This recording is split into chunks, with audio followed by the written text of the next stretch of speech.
बोलছেন তুমি ভাবছো একটা মেয়েকে দেখে यार अगर मुझे ये लड़की मिल जाए बीवी के बिना पर तो मुझे जिंदगी में और क्या चाहिए बोलो হ্যাঁ মনে হবে এই মেয়েকে পেয়ে গেলেই তো আমার জীবনের সব সুখ আমি পেয়ে যাব বাট কিছু কিছু মেয়ে উপরে ফিটফাট ভেতরে পুরোটাই সদরঘাট মনে রাখবা বোরকার মাঝেই কিন্তু দিন লুকিয়ে থাকে না যুবক ভাইরা যত মেয়ে পার্কে প্রেম করে বা তার 80% বেশি মেয়েরা বোরকা পরে প্রেম করে বেড়ায় देखले मुने হবে यार ये तो अभी के अभी जन्नत से भाग के दुनिया में आई है यार इतनी अच्छी लड़की कोई हो सकता है আমার চাপায়ের শিবগঞ্জের ভাইরা কেমন আছেন আপনারা সবাই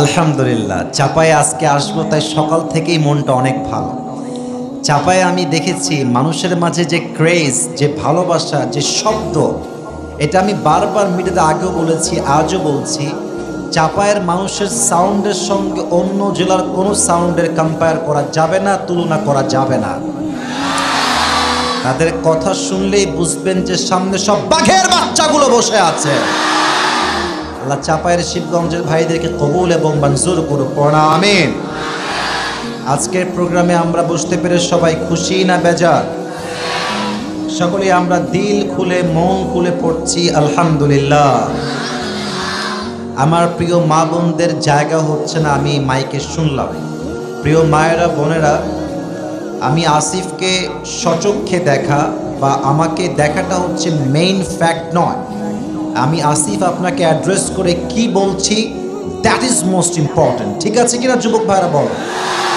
আমাকে আপনি দেখেন কিংবা না দেখেন ডাজন্ট ম্যাটার আপনি আমার কথাগুলো ভয়েসগুলো ভালো করে বোঝার চেষ্টা করবেন আল্লাহ আমার প্রিয় মা বোনদেরকে বোঝার তৌফিক দান করুক পড়া আমিন একবার তাকান আশেপাশে মাহফিলে যত লোক আজকের মাহফিলে আসছে ওদিকে না সোনামণি এদিকে যত লোক আজকের মাহফিলে আসছে তার 90% বেশি যুবক ভাইরা আজকের মাহফিলে এসেছে এটাই প্রমাণ ইসলামের গণজোয়ারকে আটকে দেওয়ার সাধ্য কোনো বাপের নাই যুবক ভাইরা এটাকে আপনি যত দমন করতে চাইবেন এটা ফুলে ফেফে তত সামনের দিকে এগিয়ে যাবে যারা ইসলামকে দমন করতে আসবে তাদের 14 গোষ্ঠীর বংশ হয়ে যাবে চাপায়ের শিবগঞ্জের ভাইরা আর সেটা মোকাবেলা করবে কারা আমাদের যুবক ভাইরা এই যে দেশটা স্বাধীন যত মানুষ রক্ত দিয়েছে ছাত্র জনতা বুকের তাজা রক্ত দিয়ে শহীদ হয়ে এই দেশকে আবার দ্বিতীয়বার স্বাধীন তারা করেছে যুবক ভাইরা অতএব যুবক ঠিক তো পুরো দেশ ঠিক যুব সমাজ নষ্ট তো পুরো দেশটাই নষ্ট হয়ে যাবে ঠিক আছে কিনা আমি আমার ওয়াজ আজকে ভূমিকায় বেশি কথা বলবো না মূল বিষয়ের দিকে ফিরে যেতে চাই কারণ আসরের পরে time is very very short একটু পরে দেখবেন মাগরিবের আজান হয়ে যাবে তো আমরা কি আজকে ভালো কোনো ওয়াজ শুনতে চাই আরে यार बात तो करो मुझसे শুনতে চাই কি চাই না আজকে একটা সুন্দর তাফসীর কি আমরা সবাই শুনতে চাই বামে একবার তাকান দেখেন মুরব্বিদের সয়লাভ বামে মাশাআল্লাহ আমার কলিজার টুকরা আব্বা জানদের জন্য দোয়া করে আব্বা জানদেরকে আল্লাহ তাআলা ইসলামের সৈনিক আবু বকর রাদিয়াল্লাহু তাআলা আনহুর মতো কবুল করুক পড়া আমিন আরে চাপায়ের মুরব্বিদের শক্তি অনেক বেশি রে কালা রুটি খায় যে এরা মুরব্বিরা যেই পরিমাণ কর্মঠ দেখলেই মনে হয় 20 বছর যুবক মাঠে বসে কাজ করতেছে যুবক ভাই আল্লাহ আমার কলিজার টুকরা মুরব্বি আব্বা জানদেরকে নেক হায়াত দান করুক আমরা সকলেই মন খুলে পড়ছি আমিন তিনটে তাকবীর দিবেন তাকবীর দিয়ে আমি আমার মূল আলোচনায় আজকে ফিরে যাব আলোচনার মাঝেই সব কথা হবে প্রথম তাকবীর দিবেন আমার প্রিয় বিবাহিত ভাইরা যাদের বউ আছে শীতকালে খুব খুশিতে আপনারা আছেন আমি জানি আর যত সব কষ্ট সিঙ্গেলদের কাঁধে উঠেছে এই শীতকালে ঠিক আছে কিনা বলো প্রথম তাকবীর দিবেন বিবাহিত ভাইরা সবাই একটা কাশ দেন বিবাহিত ভাইরা বিবাহিত ভাইরা তাকবীর দিবেন শুধু ম্যারিড পিপল বিবাহিত ভাইরা তাকবীর দেন লিল্লাহি তাকবীর চলে না গায়ে জোর নাই তেল নাই রে ভাই এই ভাই সাউন্ড একটু আগে ভালো ছিল আবার চেঞ্জ করলেন নাকি ইট ওয়াজ পারফেক্ট একটু বেস ঠিক করে দেন ক্লিয়ার সাউন্ড ক্লিয়ার বেস মোটা রাখেন এবার সিঙ্গেলরা কাশি দাও, দেখা যাক কে পারে আজকে। সিঙ্গেলরা তাকবীর দাও, লিল্লাহি তাকবীর। বিবাহিত 90 নাম্বার কম পেয়ে ফেল। আচ্ছা, এবার এমন একটা তাকবীর দিবেন যে আমি আসিফ স্টেজ ভেঙে নিচে পড়ে যাব। খুব জোরে হৃদয়ের সমস্ত শক্তিকে এক করে তাকবীর দিবেন, লিল্লাহি তাকবীর। আল কোরআনের আলো, ঘরে ঘরে না, সংসদে যাবো। আচ্ছা, ওকে, লেটস ট্রাই अगेन। আল কোরআনের আলো, আল হাদিসের আলো, কোরআন হাদিস যেখানে, আলেম ওলামা যেখানে, চাপাইবাসী যেখানে, শিবগঞ্জবাসী যেখানে। তাফসীরের আগে জাস্ট দুইটা কথা বলছি। এক, এই মাহফিলটা যে ঐতিহাসিক হয়ে পুরো পৃথিবী দেখুক, পুরো দেশ দেখুক, প্রত্যেকটা জেলার মানুষ দেখুক, এটাকে আমরা চাই? আরে ভাই বলেন, চাই? আচ্ছা, আপনারা তো আমাকে ফেসবুকে ইউটিউবে আগে দেখেছেন তো নাকি?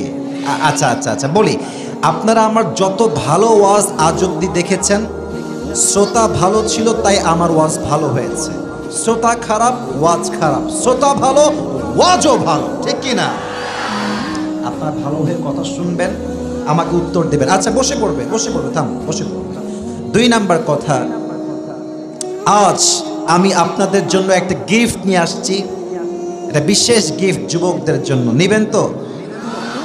গিফটটা বের করি।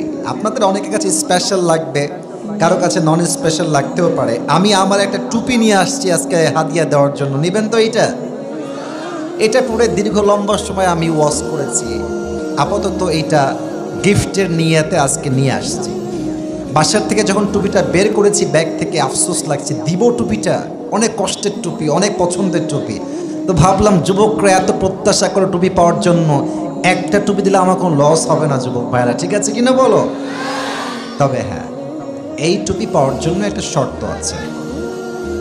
এই কে করে রে বাবা, কথা বললেন না, একদম কথা বলবেন না। এই টুপি পাওয়ার শর্ত হচ্ছে, আমি কোরআন থেকে যে তাফসীর এখন পেশ করব, তাফসীরের প্রত্যেকটা পয়েন্ট, যেই যুবক, তুমি চাইলে তোমার ওই অ্যান্ড্রয়েড ফোনে লিখতে পারো, অথবা তুমি চাইলে তোমার আইফোনে লিখতে পারো, অথবা তুমি চাইলে তোমার যে কাগজ আছে কাগজে কলমে লিখতে পারো, not a big deal, no problem at all.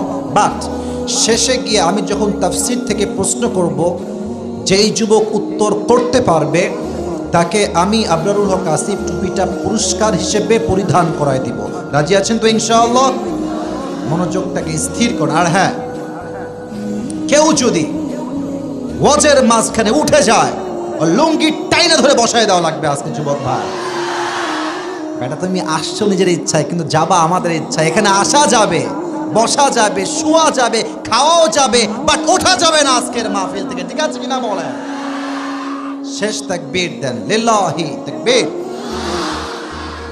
আগে প্রশ্ন করছে তাফসীর, আগে এটাই তাফসীর অংশ শুরু হচ্ছে।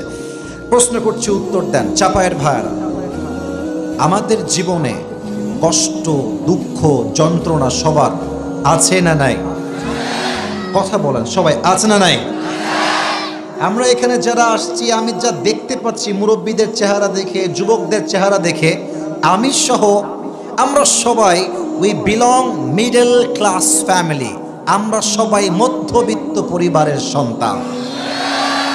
আমি কয়েকদিন আগে একটা মাহফিলে বলেছিলাম যে মধ্যবিত্ত পরিবারের সন্তান মানেই হচ্ছে এক একটা ব্র্যান্ড। কারণ কি?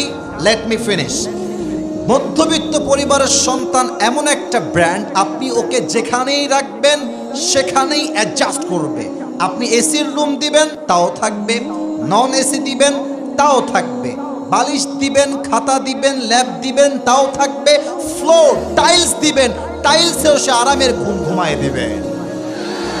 মধ্যবিত্ত পরিবারের সন্তানকে আপনি গরুর গোস্ত দিবেন তাও খাবে, ডাল ভাত দিবেন তাও খাবে, কালায় রুটি দিবেন তাও খাবে, পরোটা দিবেন তাও খাবে, জাস্ট ভর্তা নাই, ডাল দিবেন, ভাত দিবেন তাও খাবে। ওকে আপনি যেমনে রাখবেন তাতেই সে খুশি থাকবে। We are from middle class family. আমিও মধ্যবিত্ত পরিবারের সন্তান, আপনিও মধ্যবিত্ত পরিবারের সন্তান, যুবক ভাইয়েরা, আব্বা জানেরা, আমার প্রিয় মায়েরা, বোনেরা, আমাদের অনেকের জীবনে অভাব, না পাওয়ার কষ্ট, যন্ত্রণা, অনেক স্যাডনেস, মানসিক দুশ্চিন্তা। বলেন তো সবাই একবার জোরে সোরে, আছে না নাই? এই কোরআন যদি কেউ বোঝে, কেউ জানে, কেউ মানে, কেউ পড়ে, তার কি আর কোনো কষ্ট থাকতে পারে? আসতে হয়ে গেল যে সবাই বলেন, থাকতে পারে? এই কোরআনে সমস্ত কষ্টের সলিউশন দিয়েছে এক সত্তা। আওয়াজ দিয়ে বলেন তো তিনি কে? আমার আব্বাজান বা আমি অনেকে বসে আছেন, আপনাদের পায়ে আমার হাত আমি রাখলাম, আপনাদের পায়ে হাত রেখে একটা কথা বলতে চাই। আব্বাজান, আপনি যদি আপনার ছেলের চরিত্রকে ঠিক করতে চান, রাইট টাইমে, সঠিক বয়সে, অল্প বয়সে নিজের ছেলেকে ভালো দিনদার মেয়ে দেখে বিয়ে দিয়ে দেন। আপনি যদি আপনার ছেলেকে রাইট টাইমে বিয়ে না দেন, আপনার ছেলে যত জায়গায়, যত ঘাটে পানি খাবে, প্রত্যেকটার দায়ভার কিয়ামতে আপনাকে বহন করতে হবে। আব্বাজান, বিয়ে দিয়ে দেন আপনার ছেলেকে। হ্যাঁ, মুরব্বীরা একটা অবজেকশন দিবে যে হুজুর, আমার ছেলে তো এখনো কামাই করা শেখে নাই, ইনকাম করতেই পারে না আমার ছেলে।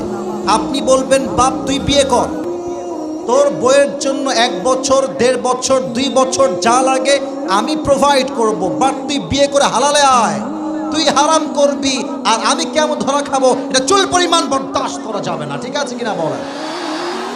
আর মায়েদেরকে বলবে, এদিকে অনেক বোনরা, এদিকে বোনরা আছেন, বিয়ের সময় টাকাওয়ালা টাকলাকে বিয়ে করা বাদ দিয়ে চরিত্রবান যুবক খুঁজে আপনাকে বিয়ে করতে হবে। অনেক মেয়ে টাকা পাইলে মুরব্বী না যুবক, মাথায় চুল আছে কিনা, they don't care about it. তারা কয় টাকা আছে যেখানে, আমিও আছি সেখানে। প্রিয় বোন, আপনি টাকা পাবেন, গাড়ি পাবেন, বাড়ি পাবেন, বাট ওয়াল্লাহি কোরআন আমার সামনে আছে, আমি আপনাকে আল্লাহর নামে শপথ করে বলছি, চরিত্র নাই যেখানে, বিবাহের জীবনে সুখ নাই সেখানে। অনেক মেয়েদের দেখবেন চরিত্রবান, দাড়িওয়ালা, দিনদার ছেলে পছন্দ না, গাঞ্জাখোর দেখলেই এরা পছন্দ করে। এরা তখন বিয়ের পরে বাস খায়। কেমনে বাস খায় দেখেন, কথার পয়েন্ট বুঝবেন তাহলে তাফসীরের কথাগুলো আমি ভালো করে হাইলাইট করতে পারবো। যেই যুবক নিজের জীবনের মূল্যই বোঝে না, গাঞ্জা খেয়ে নষ্ট করে, ও তার বইয়ের মূল্য বুঝবে কেমন করে রে ভাই? প্রিয় বোন, ফালফার বিদাতি দ্বীনি তারিবাত ইয়াদাক, become successful by selecting the one who has religion, character and conduct. যদি আপনি বিয়ে করে সফল হতে চান, চরিত্রকে সবচেয়ে বেশি প্রায়োরিটি দেওয়া লাগবে। চরিত্রকে যে সবচেয়ে গুরুত্ব দিবে, তার বিবাহের জীবনকে সুখী করবে একজন, তিনি কে? আল্লাহ বোনদেরকে বোঝার তৌফিক দান করুক। আমরা সকলেই জবান খুলে পড়ছি আমিন। তাফসীরের আয়াত পেশ করছি। আয়াতটা হচ্ছে, আমার সঙ্গে সবাইকে পড়তে হবে। ফাইন্না মাআল উসরি ইউসরা, ইন্না মাআল উসরি। আচ্ছা, আমি আবার পড়ছি, আপনার জাস্ট শেষের শব্দটা বলবেন। ফাইন্না মাআল উসরি, আর একটু জোরে, ফাইন্না মাআল উসরি, ইন্না মাআল উসরি। ট্রান্সলেশন কি? তর্জমা হচ্ছে, indeed with every hardship there is ease. আল্লাহ তাআলা বলছেন, প্রত্যেক কষ্টের সাথেই স্বস্তি রেখেছে এক সত্তা। আওয়াজ দিয়ে বলেন তো সবাই, তিনি কে? এই আয়াত জাস্ট আমরা অর্থ জানি, বাট এইটার ব্যাখ্যা আমরা অনেকেই জানি না। আমি যে ব্যাখ্যাগুলো এখন পেশ করছি, মুরব্বীরা, আব্বাজান আপনারা আমার চোখে চোখ রাখেন, আব্বাজান যারা আছেন, আর যুবকরা আমার কথা এমনি বুঝবে, কারণ এরা আমাকে অনেক আগে থেকে মনে হয় চেনে। আশা রাখছি তোমরা হালকা মনোযোগ দিলে আমার কথা বুঝে আসবে। আচ্ছা, আমার কথা কি বোঝা যায়? আমি কিন্তু I brought up in Rajshahi. It has been a long time যে আমি রাজশাহীতে ছিলাম, থাকতে হয়। রাজশাহীর সঙ্গে আমার একটা সম্পর্ক ভালো। আর রাজশাহীতে যতগুলো জেলা আছে, মিডিয়ার সামনে মিথ্যা বলার কোনো চান্স নাই। রাজশাহীতে যত জেলা আছে, আমার সবচাইতে ফেভারিট, সবচেয়ে পছন্দের জেলার নামই হচ্ছে চাপাই জেলা। এখানে আসলে ওয়াজ করে যে কি শান্তি লাগে আপনি বিশ্বাস করবেন না। প্রত্যেকটা যুবক, প্রত্যেকটা মুরব্বীর গর্জন শুনলে মনে হয় বীর পুরুষগুলো আমার সামনে বসে আছে। এরা এই আয়াতের মোট 4টা ব্যাখ্যা দিব। বলেন সবাই, কয়টা? চিৎকার করব না, ঠান্ডা মাথায় বলছি। আর একবার প্রশ্ন করছি, এই আয়াতের মোট কয়টা ব্যাখ্যা দিব? 4টা। তাকান, আয়াতটা বোঝেন। আল্লাহ তাআলা বলছেন ফাইন্না মাআল উসরি ইউসরা, ইন্না মাআল উসরি ইউসরা। এই ওদিকে তাকাও না, এদিকে তাকাও। আশ্চর্য কথা, ওইদিকে কিছু না, এদিকে তাকাও। এখানে আল্লাহ তাআলা আয়াতটা শুরু করেছেন আল উসর, কষ্ট দিয়ে, দুঃখ দিয়ে, হতাশা দিয়ে, কিন্তু আয়াতের শেষ শব্দ হচ্ছে স্বস্তি দিয়ে। কিন্তু আপনি যদি অ্যারাবিক গ্রামাটিক্যাল রুল অনুযায়ী দেখেন, আরবি যেই ব্যাকরণগত দিক আছে, সেই দিক থেকে এই বাক্যের শুরু হচ্ছে, মুবতাদা হচ্ছে ইউস, স্বস্তি। বাহ্যিকভাবে শব্দটা শুরু হয়েছে কষ্ট দিয়ে, বাট গ্রামার অনুযায়ী এর শুরুটা হচ্ছে স্বস্তি। এর কারণটা কি? আল্লাহ তাআলা চান যে মানুষ যেন তার জীবনের কষ্টের দিকে না তাকিয়ে স্বস্তির দিকে ফোকাস করে। আচ্ছা, চাপায়ের শিবগঞ্জের ভাইয়েরা আমাকে একটা উত্তর দেন, রানিং যেই মাস চলছে এই মাসটার নাম কি অক্টোবর না নভেম্বর? আজকে কয় তারিখ বলেন সবাই, কয় তারিখ? একটা প্রশ্ন করছি মুরব্বী আব্বাজান, আপনারাও বলবেন, আপনারাও বলবেন, বুঝে বলবেন। এই 16 দিনে আপনি কয়দিন না খেয়েছিলেন একটু বলেন তো দেখি, বলেন। না খেয়েছিলেন কোনোদিনও? আচ্ছা, আপনি এই পুরো মাসে কয়দিন অসুস্থ ছিলেন যদি হিসাব করেন? যদি হিসাব করেন দেখবেন হয়তো 1 দিন বা 2 দিন বা 3 দিন। তার মানে আমাদের জীবনের লম্বা সময় আমরা সুখে থাকি বেশি, আরামে থাকি বেশি, খাওয়া দাওয়া করি বেশি, সুস্থ থাকে বেশি, কিন্তু আমাদের স্বভাবটা হচ্ছে এমন, সব ঠিকঠাক তাকাই না, একটা ভুল হয় ওইটার দিকে তাকাই বলি আল্লাহ তুমি কি আর মানুষ পাইলা না, সব কষ্ট তুমি আমাকেই দিলা। মানে এত যে কিছু আছে তাকায় না, খালি কষ্টের দিকে তাকায়। আচ্ছা আচ্ছা, এই টিস্যুর রংটা কি? কথা কোন, এটা কি? সাদা। আমি যদি এখানে একটা কলমের দাগ দেই কালো করে, তো আমি যদি বলি দেখেন তো কি দেখা যায়, পুরো কাগজ কিন্তু সাদা, কিন্তু সবাই বলবে হুজুর এই যে কালো দাগ এইটা দেখা যায়, কিন্তু পুরো যে সাদা এটা কেউ দেখতে চায় না। জীবনে হাজার সুখ থাকে, কেউ দেখতে চায় না, একটা দুঃখ সাথে ওটা মন খারাপ করে বসে থাকে। আল্লাহ বলছেন এই বাক্যের শুরু হচ্ছে ইউস, তোমরা কষ্টের দিকে তাকিও না, স্বস্তির দিকে তাকাও। আল্লাহ তোমাকে কি দিয়েছে তা নিয়ে ভাবো, কি দিয়ে দেন নাই তা নিয়ে ভাববা না। তোমার জীবনকে সুখীকর করে দিবে একজন, তিনি কে? তাহলে 1 নাম্বার কথা হচ্ছে এই আয়াতে আল্লাহ আমাদের ফোকাস রাখতে চায় কষ্টের উপরে না স্বস্তির উপরে। বুঝলে বলতে হবে যে আপনাদেরকে, না আমি পারবো না ওয়াজ করতে, কষ্টের উপরে না স্বস্তির উপরে। 1 নাম্বার ব্যাখ্যা। 2 নাম্বার ব্যাখ্যা হচ্ছে ফাইন্না মাআল উসরি ইউসরা। ইউস শব্দটা হচ্ছে নাকেরা বা অনির্দিষ্ট, অর্থাৎ সিঙ্গেলদের কষ্ট হচ্ছে আমার বউ নাই, এটা তারা জানে যে এই কষ্ট আমার জীবনে আছে। যার চাকরি নাই তার কষ্ট হচ্ছে আমার জীবনে চাকরি নাই, এটাই আমার কষ্ট। বাট স্বস্তি আপনি কেমনে পাবেন এইটা আপনার জানা নাই। দেখবেন মাঝে মাঝে রাস্তাঘাটে হাঁটার সময় মাঝে মাঝে সুন্দরী মেয়েরা চোখের সামনে পড়ে না? কিছু যুবক একবার দেখলে আর চোখ নামাইতেই চায় না। তো বললাম কি রে তাকায় আছিস কেন? বলে হুজুর একবার देखना हलाल है तो हम देखते हैं और देखते ही रहेंगे, क़यामत तक हमारी आँख नहीं हटेगा इससे। আছে না নাই? একবার দেখা হালাল মানে কি রে বাবা? তুমি প্রথম দেখেছো, চোখটা নামাবা আর পড়বা আস্তাগফিরুল্লাহ। আল্লাহ তাআলা বলছেন তুমি ভাবছো একটা মেয়েকে দেখে यार अगर मुझे ये लड़की मिल जाए बीवी के बिना पर तो मुझे जिंदगी में और क्या चाहिए बोलो। হ্যাঁ, মনে হবে এই মেয়েকে পেয়ে গেলেই তো আমার জীবনের সব সুখ আমি পেয়ে যাব। বাট কিছু কিছু মেয়ে উপরে ফিটফাট, ভেতরে পুরোটাই সদর খাট। মনে রাখবা বোরকার মাঝেই কিন্তু দিন লুকিয়ে থাকে না যুবক ভাইরা। যত মেয়ে পার্কে প্রেম করে বা তার 80 ভাগ বেশি মেয়েরা বোরকা পরে প্রেম করে বেড়ায়। देखले মনে হবে यार ये तो अभी के अभी जन्नत से भाग के दुनिया में आई है यार, इतनी अच्छी लड़की कोई हो सकता है यार। কিন্তু বোরকা পড়েছে বোরকার জন্য নয়, বোরকা পড়েছে জাস্ট নিজের চোখকে ঢাকার জন্য, যেন পরিবারে কেউ দেখে না ফেলে তাকে। আল্লাহ বলছেন তুমি যা স্বস্তি মনে করছো তা তোমার জন্য স্বস্তি নাও হতে পারে। তোমাকে স্বস্তি যে কোনো ভাবে যে কোনো দিক থেকে দিতে পারে একজন। আওয়াজ দিয়ে বলেন জবান খুলে, তিনি কে? তিন, এদিকে তাকান। ফা ইন্না মাআল উসরি ইউসরা, এই আয়াতের শুরুতে শব্দ আছে ইন্না। এখানে অনেক মাদ্রাসার ছাত্র আছো, স্কুলের ছাত্র আছো, আমি আবারও বলছি আয়াতের শব্দের শুরু কি? ইন্না। বলেন সবাই, আয়াতের শব্দের শুরু কি? এটা চাপায়ের সাউন্ড হয় না, সরি টু সে দ্যাট। আয়াতের শব্দের শুরু কি?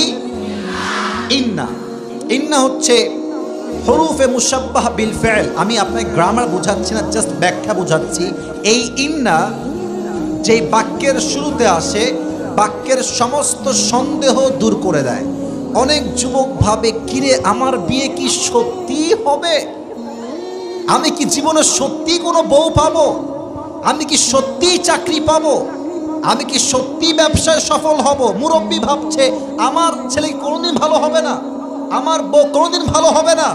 আল্লাহ বলছেন নিশ্চিত নিশ্চিত তুমি ভালো বউ পাবে, নিশ্চিত নিশ্চিত নিশ্চিত তুমি ভালো চাকরি পাবে, নিশ্চিত নিশ্চিত নিশ্চিত তুমি ভালো ব্যবসা করবে, নিশ্চিত তোমার জীবনে স্বস্তি আসবে, কোনো সন্দেহ নাই।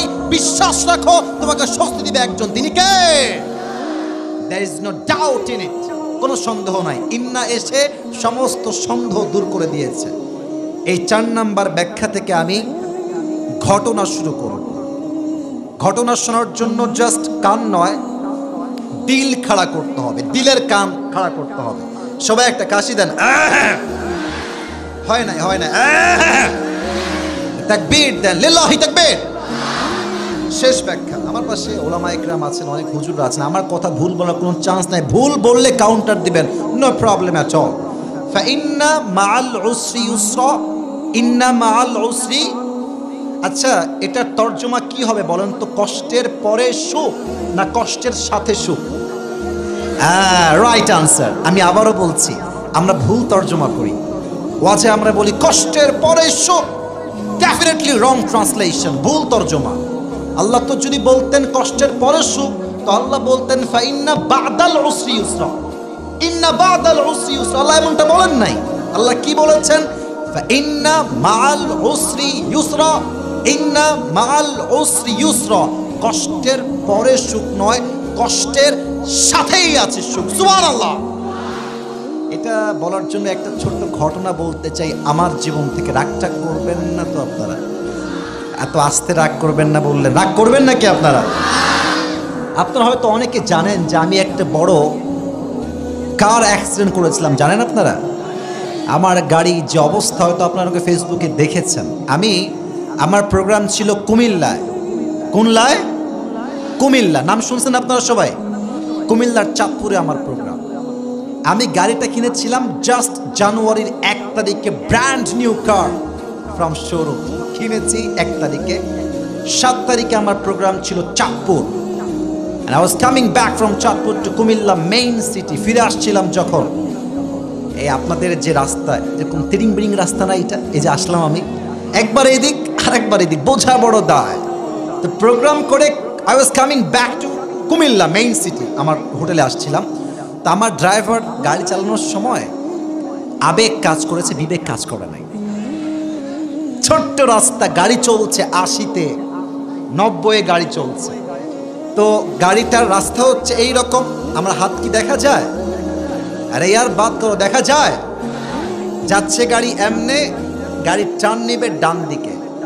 আচ্ছা, যারা আপনারা ভ্যানে চড়েন, বাইক চালান, অথবা গাড়িতে কখনো চড়েছেন, বাসে বা কারে, যেখানেই হোক, গাড়ি যদি যায় 80-তে আর যেতে হবে ডান দিকে, আপনি কি ঠাস করে গাড়ি ঘুরাইতে পারবেন?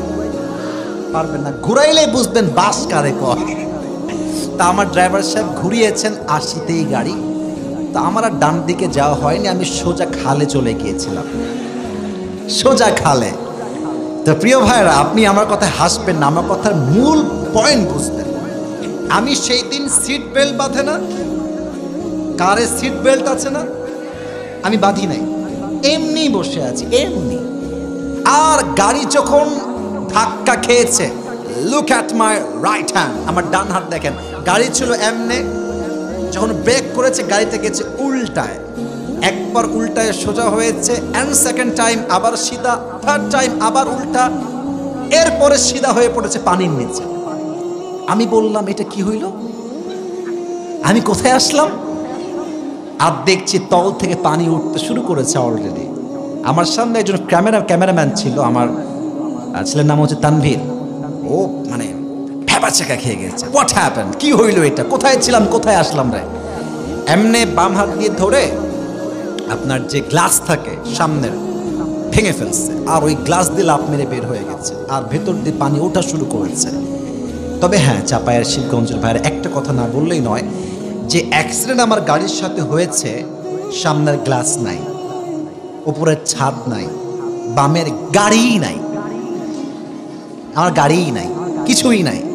হিসেবে কথা ছিল এই রকম যে সাতজন লোক জায়গায় স্পট ডেথ হওয়ার কথা, জায়গায় শেষ হয়ে যাওয়ার কথা। এই যে এখন আসলাম মাহফিলে আপনাদের শিবগঞ্জ থেকে, একজন লোক পড়ে রাস্তায় মরে আছে, এখনই দেখে আসলাম, খবর পাবেন আজকে আপনারা সবাই, একদম লাশ রাস্তায় পড়ে আছে। হিসাবে আমার মৃত্যু হওয়ার কথা সেই দিন কনফার্ম, 7 জন মরার কথা সেই দিন। কষ্ট আর স্বস্তি কোথায় ভালো করে দেখেন, কষ্ট এক জায়গায়, ইস রে, ব্র্যান্ড নিউ কার 50 লাখ টাকা দাম বাজারের রেটে কিনলাম, 4-7 দিন হলো ভেঙে গেল, শেষ হয়ে গেল, স্বপ্ন চুরমার হয়ে গেল। স্বস্তি কোথায়? কাঠটা ধ্বংস হয়ে শেষ হয়ে গেছে, বাট আমার গায়ে চুল পরিমাণ কোনো আঘাতও লাগে নাই। আলহামদুলিল্লাহ। তো আপনারা পড়লেন না মন খুলে ভাইয়েরা? আচ্ছা বলেন তো, আমি যদি মরে যেতাম এই কারের কোনো দাম থাকতো? আরে বেটা, বেঁচে আছি, একটা গেছে তো কি হয়েছে, আগামী তো BMW তো কিনতে পারবো যুবক ভাইয়েরা। বেঁচে গেলাম, এটা হচ্ছে স্বস্তি। আর কষ্ট কোথায়? ভেঙে গেল গাড়িটা রে। তা আল্লাহ বলছেন কষ্টের পরে সুখ নয়, কষ্ট যখন তোমার লাইফে আছে, ওই মুহূর্তে কোথাও না কোথাও একটা স্বস্তি তুমি খুঁজেই পাবা। সুবহানাল্লাহ। কিন্তু অনেক বিবাহিত ভাইয়েরা আছেন, কথাটা রাগ করবেন না, অনেকের বিবাহিত জীবন মনে হয় যে দাজ্জালনির সঙ্গে সংসার করছি আমি। এ কথাই কয় না রে, কথা না বলে কারে ওয়াজ করি, বললে কথা ঠিক আছে কিনা? কি এরকম বউ আছে না, ডিমান্ডের শেষ নাই, খালি চাই খালি চাই। তবে হ্যাঁ, কিছু কিছু আনম্যারিড মেয়ে আছে, এদের রুচি আরো খারাপ। এরা চাহিদার জন্য আইফোন 16 প্রো ম্যাক্স পাওয়ার জন্য কক্সবাজার পর্যন্ত চলে যায় যুবক ভাই। এদের জীবনে কোনো স্বস্তি নাই, এদের পুরো জীবনটাই গজব দ্বারা ভর্তি হয়ে যায়, ঠিক কিনা বলো? তা আমি যেইটা বলছিলাম, কষ্টের পরে সুখ নয়, কষ্টের সাথেই আছে সুখ। তো যাদের বউ খারাপ, এরা সংসার করছে কেমনে? এই সিঙ্গেলরা তোমরাও শোনো, সংসার করছে কেমনে? একটা ছেলে হয়ে গেছে, একটা মেয়ে হয়ে গেছে, এখন স্বামী বলছে আম্মা বউটা আমার অনেক খারাপ, মা বউকে আমার একদম সহ্য হয় না, বাট আমার এই কলিজার টুকরা একটা মাত্র ছেলে, একটা মাত্র মেয়ে, ওর দিকে তাকাইলে আমার এতটা স্বস্তি লাগে যে আমি সমস্ত কষ্ট নিমিষেই ভুলে যাই। ঠিক আছে কিনা? কষ্টের পরে সুখ নয়, কষ্টের কথা না বললে ওয়াজ হবে না, কষ্টের পরে সুখ নয়, কষ্টের সাথেই সুবহানাল্লাহ পড়ে সবাই। তবে হ্যাঁ, এই কথা বললেই ওয়াজ শেষ হবে না। স্বস্তি পাবে 2 ধরনের ব্যক্তি, বলেন সবাই। কয়টা গুণ লাগবে? জোরে বলেন কয়টা? 1 নাম্বার গুণের নাম হচ্ছে ধৈর্য, 2 নাম্বার গুণের নাম হচ্ছে যা হবে হয়ে যাক, আমার সব ভরসা এক সত্তার উপরে, তিনি কে? এই 2টা গুণকে ব্যাখ্যা করতে চাই, বাট বিফোর দ্যাট পয়েন্ট, একজন যুবক চাই যে সিঙ্গেল, বউ নাই, খুব কষ্টে আছো, দাঁড়িয়ে একটা বাঘের মতো তাকবীর দিবা। কে আছো? লিল্লাহি তাকবীর বলবা।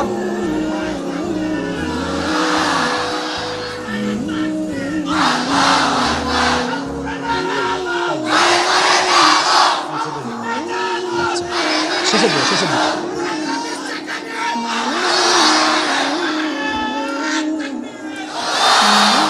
তোর 4টা বউ কনফার্ম, বসে পড় বাবা। আর স্লোগান কিরে ভাই, একেবারে সিংহের মতো গর্জন দিয়েছে, ঠিক কিনা বলেন? আমার সঙ্গে তাকবীর দেন, আমার সঙ্গে একবার দিবেন, সবাই একটা কাশি দেন, লিল্লাহি তাকবীর। 1 নাম্বার গুণ হচ্ছে ধৈর্য। আল্লাহ তাআলা বলছেন, ইয়া আইয়ুহাল্লাযীনা আমানুস্তাঈনু বিস-সাবরি ওয়াস-সালাত ইন্নাল্লাহা মা'আস সাবিরিন। হে ঈমানদারেরা, তোমরা রবের কাছে সাহায্য চাও 2টা জিনিস দিয়ে। 1 নাম্বার হচ্ছে নামাজ, 2 নাম্বার হচ্ছে ধৈর্য।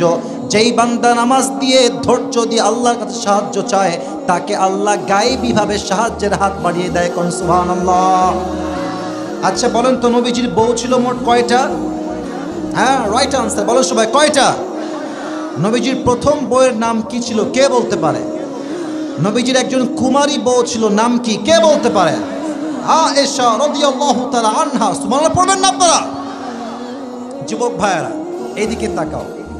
খাদিজা রাদিয়াল্লাহু তাআলা আনহার প্রথম স্বামী মারা গেলেন, শেষ। Second time she got married again, আবার বিয়ে করলেন, দ্বিতীয় স্বামী মারা গেল। Third time she got married again and he also died, তৃতীয় স্বামীও মারা গেল। একটা মেয়ের প্রথম স্বামী মরলেই তো অনেকে আত্মহত্যা করে ফেলে যুবক ভাইয়েরা, হতাশায় কষ্টে, স্বামী মরে গেল আমার।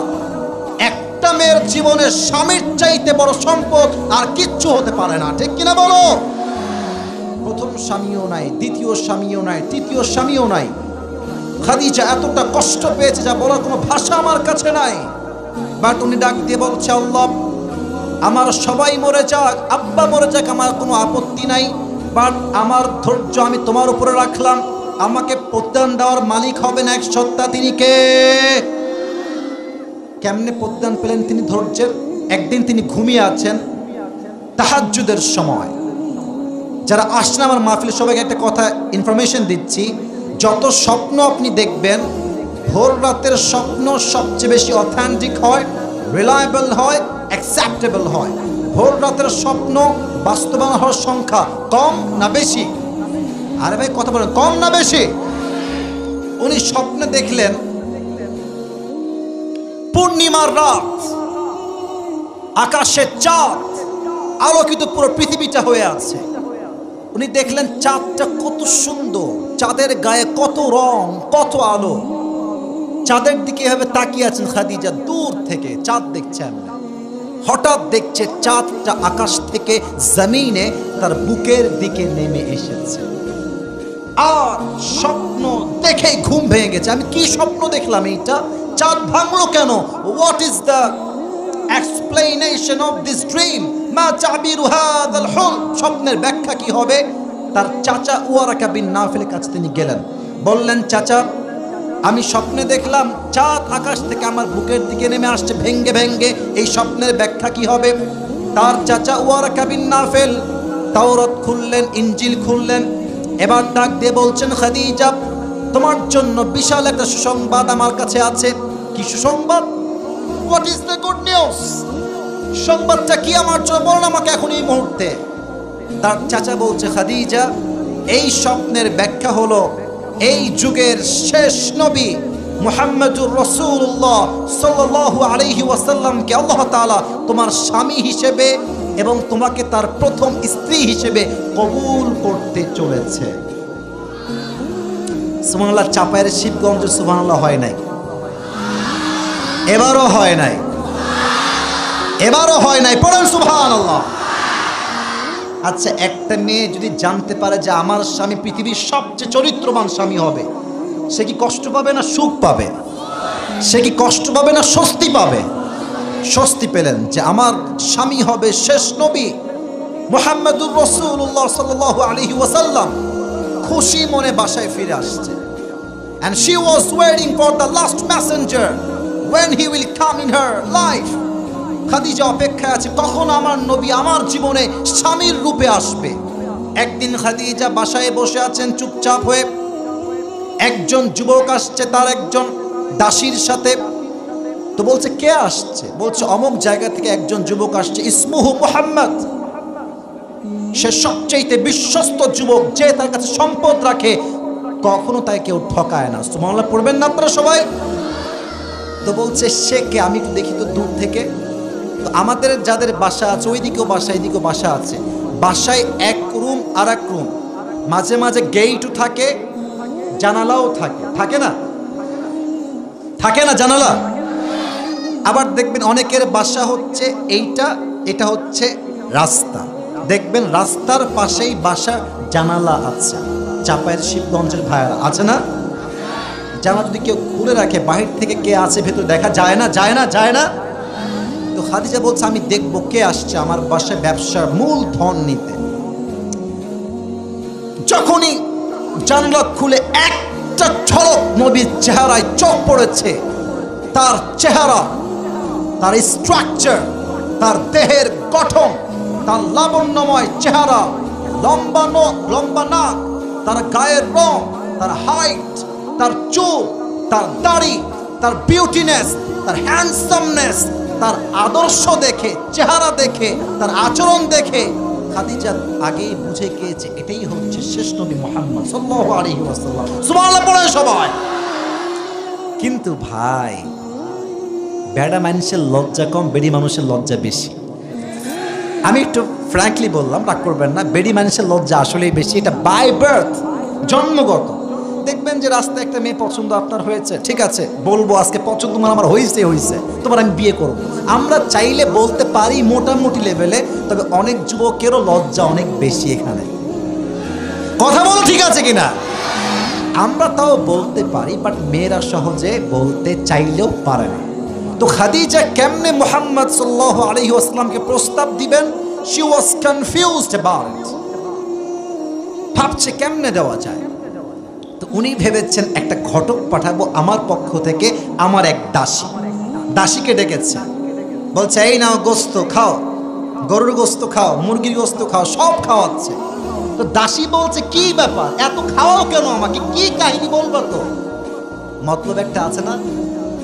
আরে কথা বুঝলে কোন মতলব একটা আছে না? খাদিজা ইচ্ছা মতো খাওয়াইছে, টাকা দিয়েছে, হাদিয়া, গিফট, জামা, এর কোপায় ফেলছে হাদিয়া দিয়ে। এবার বলছে কি কাজ, কাজটা বলা। তো বলছে যে ওই যে রুমে যুবকটা বসে আছে না, বলছে আমি ওনাকে বিয়ে করতে চাই, কিন্তু প্রস্তাবটা আপনি আমার পক্ষ থেকে দিবেন। তো মুরব্বীরা রাগ করবেন না, মুরব্বীদের অভিজ্ঞতা আমাদের চাইতে 1000 গুণ বেশি। দেখবেন যুবক যখন বিয়ে করে, বিয়ের সময় মুরব্বী দাদাকে থাকলে নিয়ে যাবেই যাবে, ঠিক আছে কিনা? কারণ আমরা যা ধরতে পারি না মেয়ের বংশ দেখে, দাদারা, নানারা, চাচারা এক চোখ দেখলে, একবার কথা বললে ফ্যামিলির ব্যাকগ্রাউন্ড তারা বুঝে ফেলে, ঠিক কিনা বলে?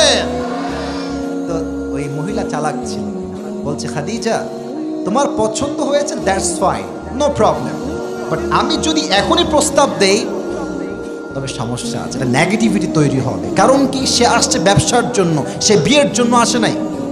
তুমি তাকে সম্পত্তি দিয়ে দাও, মূলধন দাও, সে ব্যবসা করুক, ফিরে আসুক, তারপরে প্রস্তাব দেওয়া যাবে। তাই হলো, ব্যবসা হলো। খাদিজার থেকে মুহাম্মদ সাল্লাল্লাহু আলাইহি ওয়াসাল্লাম যেই পরিমাণ সম্পদ নিলেন ব্যবসার জন্য, তার দ্বিগুণ পরিমাণ লাভ করে আবার তাকে ফিরাই দিলেন। সুবহানাল্লাহ। এবার প্রস্তাব দেখেন যুবকরা, মায়েরা, বোনেরা, কানটা খাড়া করবেন এই হাদিসের এই পয়েন্ট। এটা আমাদের প্রবলেম তো, তাই বলছি। খাদিজার দাসী আসছে নবীজির কাছে অ্যাজ এ ঘটক হয়ে আসছে। এসে বলছে কেমন আছেন? নবীজি বলছে আলহামদুলিল্লাহ ভালো আছি, শরীর স্বাস্থ্য ভালো? বলছে হ্যাঁ সবই ভালো। বলছে আপনি কি বলবেন, মূল কথা বলেন। তো মহিলা তো একটু লজ্জা পাচ্ছে, তবুও সব লজ্জা কাটিয়ে সিস্টেমে, ওই যে বলে না ঝোঁক বুঝে কোপ মারে, মুমিন জায়গা মতো কাজ করে, ঠিক কিনা বলে? বলছে যে মুহাম্মদ একটা কথা বলবো, ইফ ইউ ডোন্ট মাইন্ড, যদি তুমি রাগ না করো। যে কি বলেন না, কি সমস্যা? তো মহিলা বলছে যে আচ্ছা তোমার বয়স তো মাশাআল্লাহ 25 years old, you are very strong, very energetic, very powerful, you are a very young man. তোমার বয়স ঠিকঠাক, চেহারা ঠিকঠাক, স্ট্রাকচার ঠিকঠাক, বডি ঠিকঠাক, শক্তিশালী পুরুষ তুমি। So why don't you get married Muhammad, তুমি বিয়ে করো না কেন? উত্তর দেখেন নবীজি বলছে বিয়ে তো করতে চাই, বাট আমার মতো গরিব ছেলে হাতে মেয়ে দিবে এটাকে। এক কথায় বলি টাকা নাই। এক কথায় কি নাই?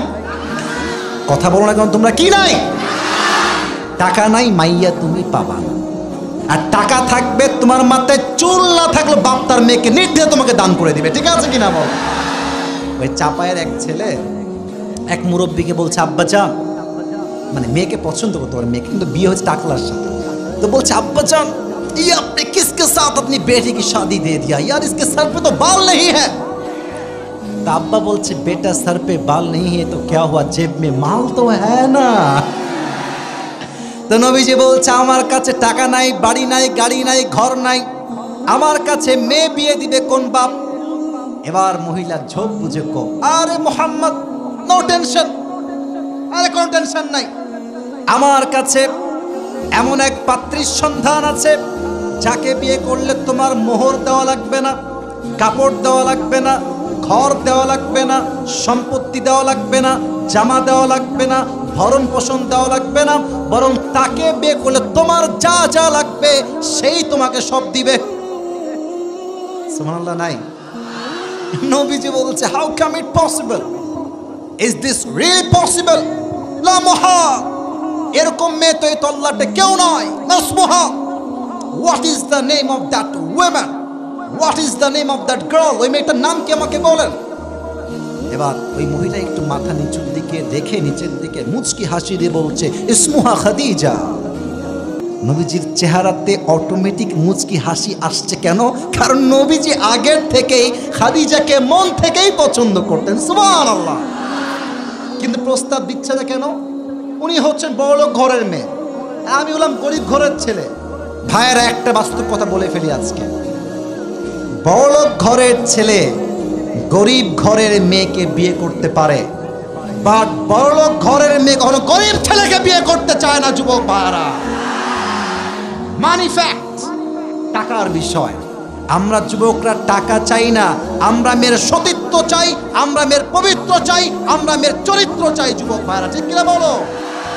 বাট অনেক মেয়ে আছে চরিত্র দেখে না, সতীত্ব দেখে না, সম্মান দেখে না, ফ্যামিলি ব্যাকগ্রাউন্ড দেখে না, টাকা থাকলে ছেলের ঘাড়ে তারা ঝুলে পড়ে। যুবক ভাইরা, ঠিক কিনা বলো?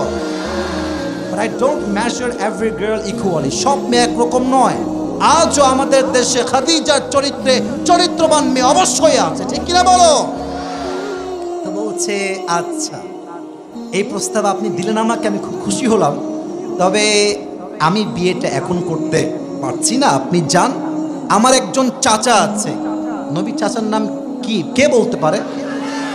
হুজুর কেন বলবে? আপনারা কোন? নাম কি? আবু তালেব। সে কি ইসলাম ধর্ম গ্রহণ করেছিল নাকি? কিন্তু নবীজির সাপোর্ট একটা মানুষ ছিলেন, সাপোর্ট করতেন নবীজিকে। তো নবীজি বলছে, আবু তালেব চাচা, আমার তো প্রস্তাব আসছে খাদিজার পক্ষ থেকে, আমি কি করব? বলছে, অবশ্যই তুমি অ্যাকসেপ্ট করবা, চলো আমরা দুজন মিলে একসঙ্গে যাই। চাচা বাদি দুজন মিলে আসছে বিয়ে করার জন্য, কথাবার্তা হয়েছে, সব ডান, সব ফাইনাল। বিয়ের ক্ষেত্রে মোহর লাগে না, দেওয়া লাগে না মোহর? চাপায়ের ভাইয়ের কথা, মোহর লাগে না? আজকাল তো মোহর লাগবে 1 লাখ, মেয়ের বাপ বলে 20 লাখ না লিখলে আমার মেয়েকে বিয়েই দিব না।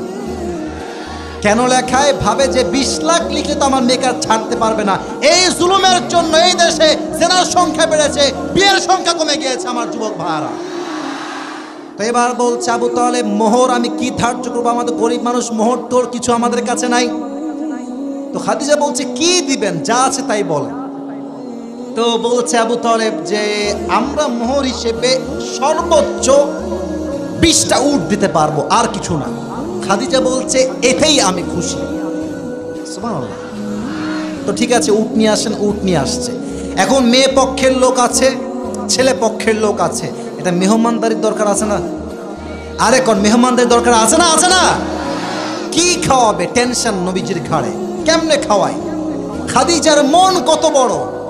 খাদিজা বলছে, আমার এই 20টা উট মোহরের সবগুলো জবাই করো, আমার মোহরের উট দিয়ে সমস্ত মেহমানদের মেহমানদারি করায় দাও। আজকালকার মেয়ে হলে এগুলো বলতো? আজকালকার মেয়েরা বাপের বাড়ি থেকে ফিরি জানে তো স্বামী একদিন ফ্রিজে হাত দিয়ে পেপসি খাবে বা পানি খাবে, এই সাবধানে হাত ধুয়ে, ফ্রিজ আমার বাপ দিয়েছে। এটা শোকেস নিয়ে আসছেন, নর্মাল শোকেস।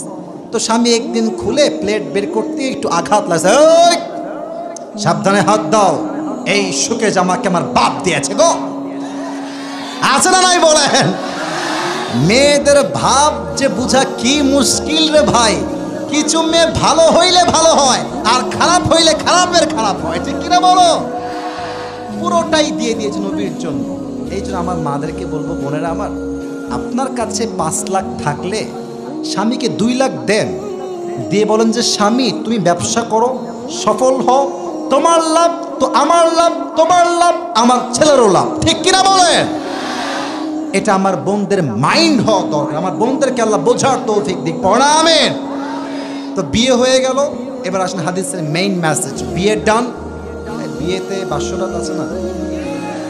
এরা কয়, এরা কেউ কয় না, লজ্জায় শেষ। আরে ভাই বিয়েতে বাসরাত আছে না নাই, কন না কেন আপনার?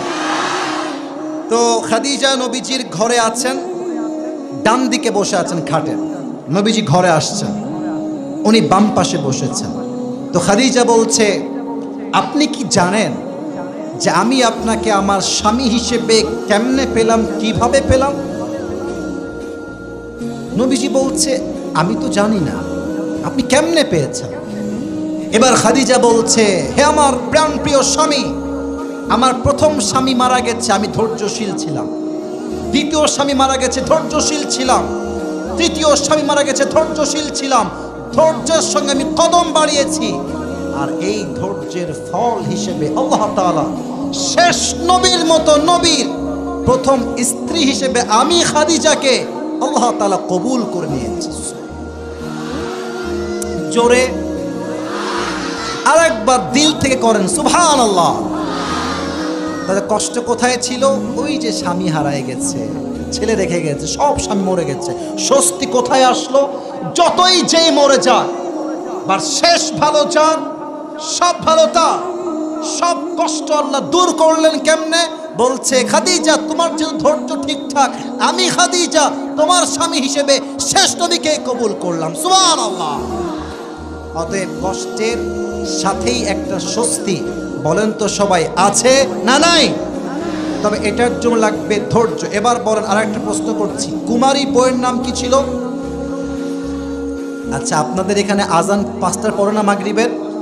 5:20। আর কিছুক্ষণ সময় কি দেওয়া যায় না? মাঠ তো ফিল আপ, এটাই তো প্রমাণ চাপায়ের মানুষ কোরআনকে দিল থেকে ভালোবাসে। যুবক ভাইরা, ঠিক কিনা বলো? আমাকে কি আর 10টা মিনিট সময় দেওয়া যাবে? তাকবীর দেন সবাই, লিল্লাহি তাকবীর। দেখেন ধৈর্যের ফলাফল কত সুন্দর হয়। আয়েশা রাদিয়াল্লাহু তাআলা আনহা, আমাদের দেশে ভাই একটা বিয়ে করাই মুশকিল, 4 বিয়ে তো ইয়ার বহুত দূর কি বাত है। আমার নবীজির 11 জন বউ, তিনি 11 জনকে এমন ভাবে হক আদায় করেছে যে একটা বউ কখনো অভিযোগ করার কোনো সুযোগ খুঁজে পায় নাই। সুবহানাল্লাহ। আপনারা কি লটারি বোঝেন? লটারি, আচ্ছা এটা হচ্ছে একটা বক্স, তাই না? আচ্ছা, এটা একটা কাগজ, একজনের নাম লিখলাম, জানি আপনার জানেন তো, বুঝাচ্ছি হাদিসের জন্য। আর একজনের নাম লিখলাম, আচ্ছা আর একটা টিস্যু নেই, আর একজনের নাম দেখলাম, 3টা নাম হলো, রাখলাম বাটিতে এমনি। এবার বাটি নিয়ে তুললাম একটা টিস্যু, যার নাম আসবে সেই পাস, সেই লটারি পাস। তো নবী প্রত্যেক মাসে প্রত্যেক বউকে নিয়ে ঘুরতে যেতেন। কেমনে ঘুরতেন? লটারি করতেন, যার নাম আগে আসতো তাকে নিয়ে ঘুরতে যেতেন। তো একদিন লটারি করে প্রথম নাম আসছে আয়েশা। সুবহানাল্লাহ নাই আপনাদের সবার? আয়েশার নাম বের হওয়াতে নবী অনেক খুশি। আর সব বউ বসে আছে, তো বউয়ের সামনে যদি কোনো স্বামী আরেক বউকে ভালোবাসে, বউ সব সহ্য করলো, এটা চুল পরিমাণ সহ্য করতে পারে না, ঠিক আছে কিনা? তো নবীজি বলছে, আয়েশা চুপচাপ, আয়েশা তুমি রেডি হয়ে যাও, আমরা ঘুরতে যাব। তো আয়েশা খুব খুশি হয়ে বের হয়ে আসছে, রেডি হয়ে গেছে, কাপড় চোপড় সব ready, they are ready to go. খুব সুন্দরভাবে প্রস্তুত হয়ে গেছে, ঘুরতে গিয়েছে, ঘুরে ফিরে আসছে। তো দেখবেন আপনাদের এলাকায় ভ্যান আছে, দেখবেন যে ভ্যানে মোটা লোক বসলে মনে হবে টায়ারটা ব্লাস্ট হইল বলে, আর চিকন লোক বসলে দেখবেন ভ্যানওয়ালা এমন ভাবে ভ্যান চালায় মনে হয় ভ্যানে কেউ বসেই নাই। তো আম্মা জান আয়েশা আমার দিকে তাকান, আমি খুব মোটা, আমি খুব চিকন আবার না, মোটামুটি। বাট আম্মা জান আয়েশা অনেক চিকন ছিলেন, স্লিম বডির মানুষ ছিলেন। হাদিসে এটাই আসছে, উনি খুব স্লিম বডির মানুষ ছিলেন। তো যখন ফিরে আসবেন, রাস্তায় 1 নম্বরের চাপ দিয়েছে। আমি ব্যাখ্যা দিচ্ছি না, 1 নম্বরের চাপ। তো ইস্তেঞ্জার জন্য উনি বললেন, উটের যে পালকি, বললেন স্টপ, কিফ, থামো, আমাকে আমার প্রয়োজন পূরণ করতে দাও, আমি আবার ফিরে আসছি। তো উনি উটের পালকি থেকে নেমে গিয়েছেন হাজত সারতে, ইস্তেঞ্জা বা 1 নাম্বার করতে। তো উনি যখন ফিরে আসছেন, উনি কি ফিরে আসছেন কিনা ওই উটের পালকির যে চালক সে বোঝে নাই, কারণ উনি এত চিকন ছিলেন, উঠলেও বোঝা যায় না, ওই নামলেও বোঝা যায় না। তো আয়েশা আসার আগেই ওই লোক চলে আসছে, ভেবেছে আয়েশা উঠে গেছে। আয়েশা দেখছে সে উটের পালকি আর নাই, পুরো মরুভূমি, কেউ নয়। এবার আয়েশা একটা চাদর বিছিয়ে চাদর মুড়ি দিয়ে ঘুমায় গেছে। নবীজি বাসায় যাওয়ার পরে জানতে পেরেছেন খাদিজা আয়েশা ইজ মিসিং, উনি আসেন নাই। তো একজন সাহাবী তাকে বললেন, যাও তুমি আয়েশাকে গিয়ে উটের হাওদাজ বা পালকিতে করে আমার বাসায় নিয়ে আসো। ওই সাহাবী বের হয়ে গেলেন, মরুভূমিতে আসলেন, দেখলেন যে একটা ছোট্ট চাদর এমনি লম্বা হয়ে আছে, কেউ একজন মুড়ি দিয়ে শুয়ে আছে। তো উনি এসে নাম ধরে ডাকলে বেয়াদবি হবে, তাই তিনি একটা সাফওয়ান বিন মুআত্তাল, তাই না, এটা কাশি দিলেন। আয়েশা উঠলেন, উঠে বসলেন পালকিতে, ফিরে আসলেন বাসায়। কিন্তু যারা মুনাফিক তারা সুযোগ পেয়ে গেল, তারা বলল, আপনার নাউজুবিল্লাহ জোরে বলবেন, তারা প্রচার করলো কি যে আয়েশা এই যুবকের সঙ্গে ফিরে আসার সময় জেনা করে বাসায় ফিরে আসছে। আরেকবার বলেন নাউজুবিল্লাহ, নাউজুবিল্লাহ। আচ্ছা, চাপায়ের শিবগঞ্জের ভাইয়েরা, আয়েশার মতো একজন মহিয়সী জান্নাতি নারী কোন পুরুষের সঙ্গে ব্যভিচারে লিপ্ত হতে পারে? Do you believe that? আপনার কি বিশ্বাস হয়? কিন্তু অনেক মুসলমানরা বিশ্বাস করে। এর দ্বারা প্রমাণ কি হলো?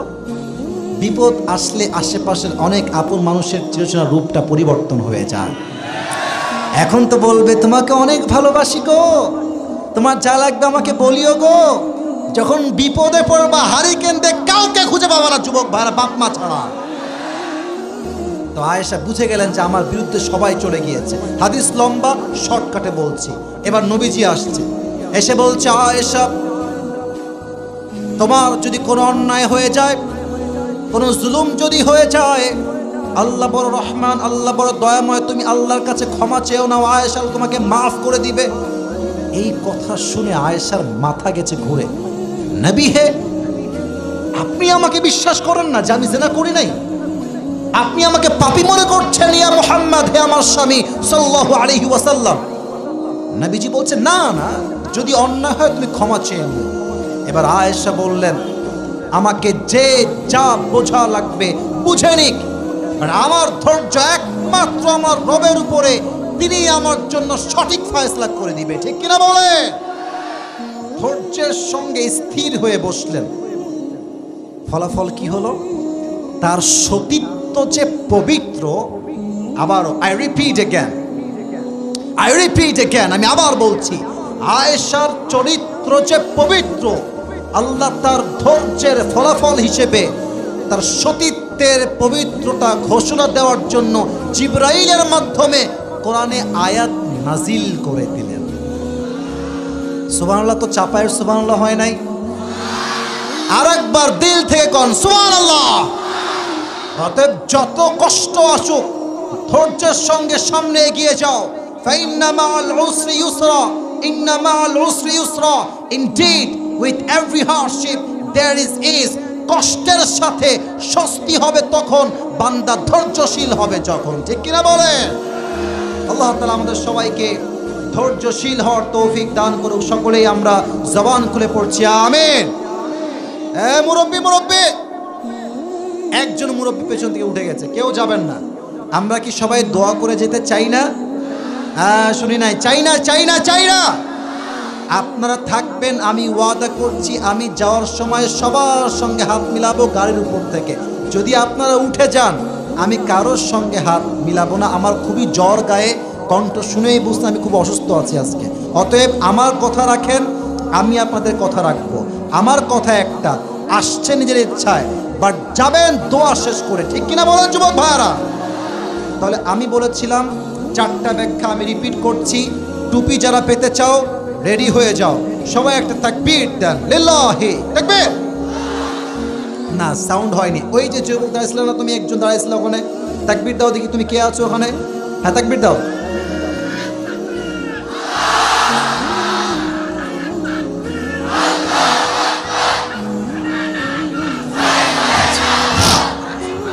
বুঝে গেছে।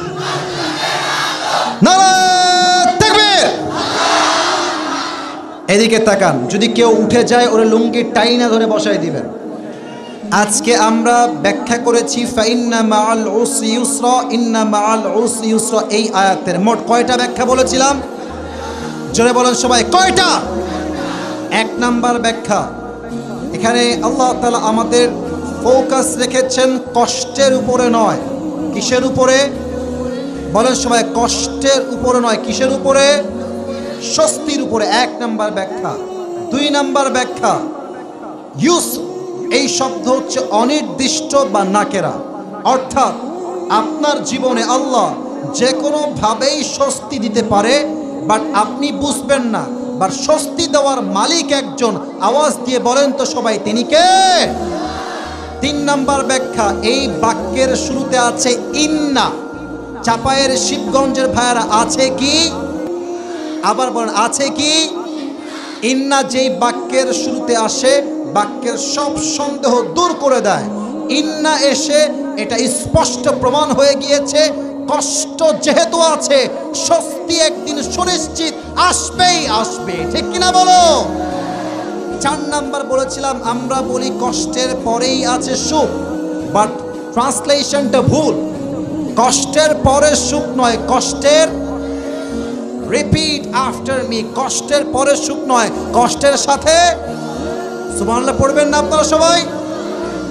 আর বলেছিলাম সংক্ষেপ, কষ্টের সাথে স্বস্তি পাবে সে যার কাছে আছে কয়টা গুণ?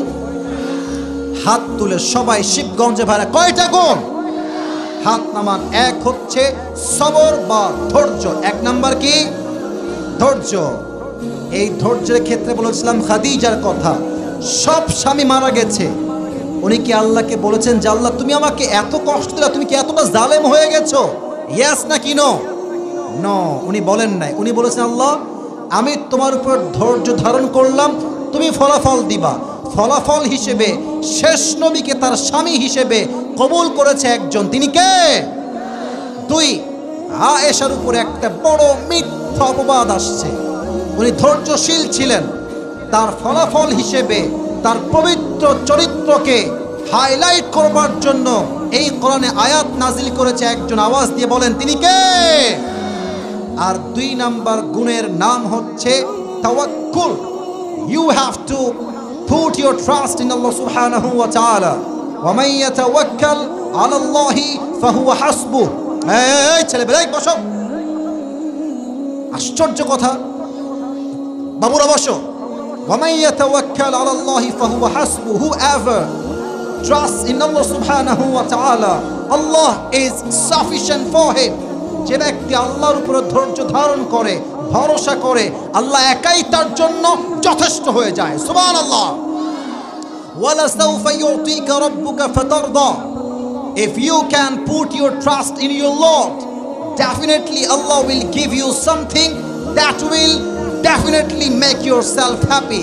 যেই বান্দা দুঃখে কষ্টে আল্লাহর উপরে ভরসা করতে পারে, আল্লাহ তাকে এত দিবে, এত দিবে, এত দিবে, সে কল্পনাই করতে পারবে না। সুবহানাল্লাহ। এই প্রশ্নগুলো উত্তর করতে পারবা কে? হাত তুলো। দাঁড়িয়ে যাও, দাঁড়িয়ে যাও, কে পারবে? দাঁড়িয়ে যাও। 1 2 3। আচ্ছা দাঁড়ায় থাকো, তোমরা দাঁড়ায় থাকো। কাকে দেওয়া যায়? 1 2 3 4 5। বাচ্চারা কি তুমি পারবা? বাচ্চা দাঁড়াইছো, তুমি পারবা? পারবা? মোবাইল লিখেছো তুমি? লিখেছো? আচ্ছা আসো, তাও আসো, তুমি দেখি পারো কিনা। মারহাবা বলবেন না আপনারা সবাই রে ভাই? এর আগে একবার চাপায়ে মাহফিল করেছিলাম, ছোট্ট একটা বাচ্চা ছেলে পুরো ওয়াজ এমন ভাবে শুনিয়েছে, এটাই প্রমাণ হয়েছে চাপায়ের প্রত্যেকটা ছেলে মেধাবী ছেলে, যুবক ভাইরা বসে থাকে মাহফিলে, ঠিক কিনা বলেন? আগে আসো, দৌড় দিয়ে আসো। এরে সেলফি বাজরা বাবুরা বসো, সেলফি দিয়ে হেদায়েত আসবে না, হেদায়েত আসবে আল্লাহর কোরআন দিয়ে, যুবক ভাইরা ঠিক কিনা বলো? বসো, আমি হাত মিলাবো, সেলফি তুলবো, আমাকে শেষ করতে দাও দায়িত্বটা। বসে পড়ো। ওই বাচ্চাকে নিয়ে আসেন, দৌড় দিয়ে আসো। সবাই একটা কাশি দেন। প্রিয় চাপায়ের ভাইরা, শেষ ভালো যার, সব ভালো তার, কেউ যাবেন না, চুপ করে বসেন। তাকবীর দেন, লিল্লাহি তাকবীর। আল কোরআনের আলো, আল হাদিসের আলো। সামনে কেন আসবা? বসো বসো। ছি ছি, চাপায়ের লোক এরকম হয় না। বসে পড়েন। আমি হাত মিলাবো, ওয়াদা, আমি গাইতে উঠবো, হাত মিলাবো, ওয়াদা। বসেন, বসো, বসেন। এই কই বাচ্চা কই? ওকে ওকে মাইক দেন, হ্যান্ড মাইক দেন। হ্যান্ড মাইক কোথায়? হ্যান্ড মাইকটা দেন। এই তুমি আমার ডান সাইডে আসো। সবাই একটা তাকবীর দেন, লিল্লাহি তাকবীর। আসো আসো আসো, দৌড় দিয়ে আসো। নাও সালাম দাও সবাইকে। না, সালামও হয়নি, উত্তরও ঠিকঠাক হয়নি। জোরে সালাম দাও সবাই, জোরে সালাম দাও।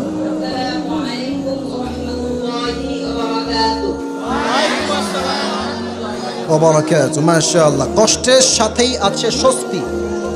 আমি এদিকে এদিকে, ওর বয়স খুবই কম, ওর থেকে বেশি আশা করলে বিপদ আছে আমাদের। ওকে জাস্ট সহজে প্রশ্ন করছি, উত্তর দিবা। এই আয়াতের মোট 4টা ব্যাখ্যা বলেছিলাম, তুমি যে কোনো 2টা ব্যাখ্যা সবাইকে বলো।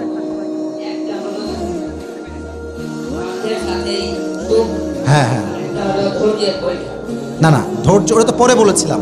কষ্টের পরে সুখ নয়, কষ্টের সাথেই সুখ, এটা ঠিক আছে। আমি বলি, ওকে আমরা 3বার সুযোগ দিব বাচ্চা হিসেবে, পারলে পারবে না আরেকজন সুযোগ দিব। আর হ্যাঁ, ও যখন উত্তর দিয়ে দিবে আপনারা সবাই বলবেন জোরে সোরে মারহাবা। বলেন সবাই মারহাবা, আবার বলেন মারহাবা। আচ্ছা, আমি তোমাকে সহজ করছি। আল্লাহ তাআলা আমাদের ফোকাস, আমাদের দৃষ্টি কার উপরে রাখতে চায় সেটা বলো। এই কষ্ট এবং স্বস্তির মাঝে না, কষ্ট এবং স্বস্তি 2টা বিষয়।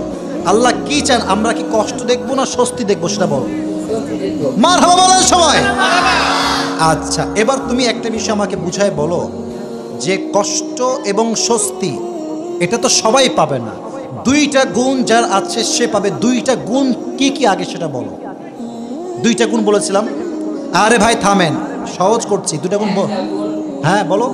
হ্যাঁ মারহাবা বলেন সবাই। 2 নাম্বার,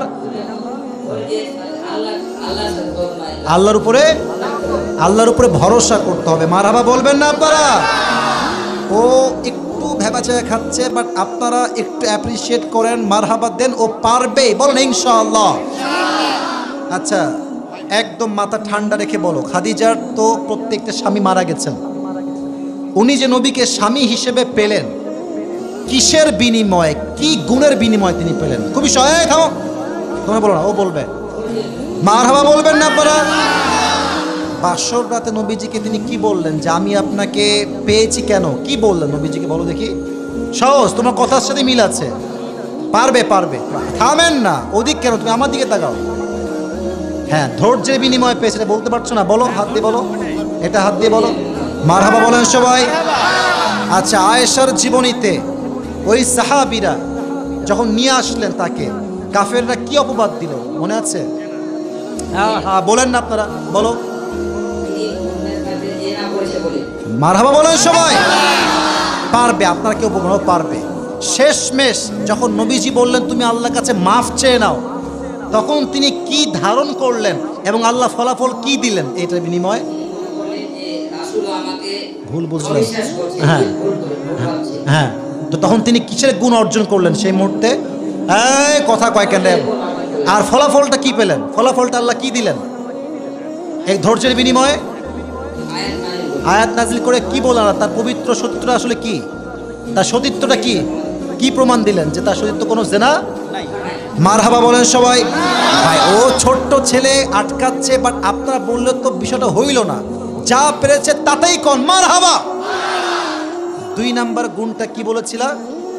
আল্লাহর উপরে আল্লাহর উপরে বিশ্বাস বা ভরসা, অর্থাৎ যে বান্দা ধৈর্যশীল হবে, আল্লাহর উপরে ভরসা রাখবে, তাকে তার সমস্ত কষ্টের সাথে স্বস্তি দান করবে একজন। আওয়াজ দিয়ে বলেন তিনি কে?